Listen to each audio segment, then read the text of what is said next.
मुझे भागना पड़ा हॉस्पिटल के इमरजेंसी वार्ड में। क्यों? आओ बताती हूँ। सुबह जैसे मैं उठी तो मेरे को ज़रा आइडिया नहीं था मेरा दिन कहाँ जाने वाला है, लेकिन मुझे नींद इतनी आ रही थी क्योंकि मैं 4:30 बजे उठी। अब 4:30 बजे उठने का रीज़न था कि मुझे एक मीटिंग अटेंड करनी थी, लेकिन मैं काजल लगा के खुद को ज़िंदा दिखा रही थी क्योंकि सुबह उठने के नहाने की हिम्मत तो मेरे में नहीं है। ऑलरेडी थोड़ी ठंड भी चल रही है तो I just give up on it.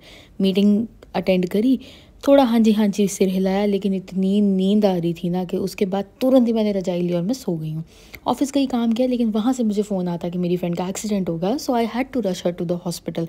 वहाँ थोड़ा टाइम लगा, उनका एक्सरे कराया, उनके इंजर पिंजर फिक्स किए और उनको घर छोड़ के आए।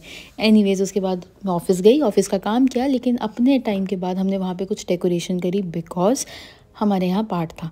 तो पाठ के लिए जो तैयारी करनी थी वो करी, बीच में जिम चली गई, लेकिन जब मैं घर के लिए निकलने लगी ना तो 6:30 बज गए क्योंकि बाहर बारिश हो रही थी, तो मैं पहले तो निकल ही नहीं पाई। ऑलरेडी इतनी थकी हारी मैं घर आई, लेकिन चलो थोड़ी उम्मीद का कारण बना मेरा ये अमेज़ॉन पार्सल, क्योंकि I am just a girl तो शॉपिंग तो मेरे लिए थेरेपी ही है।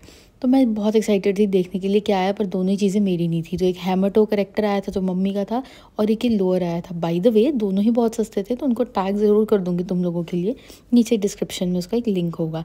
And that's how I ended my day. Any way इतना कुछ बड़ा नहीं था, but yes she is okay now.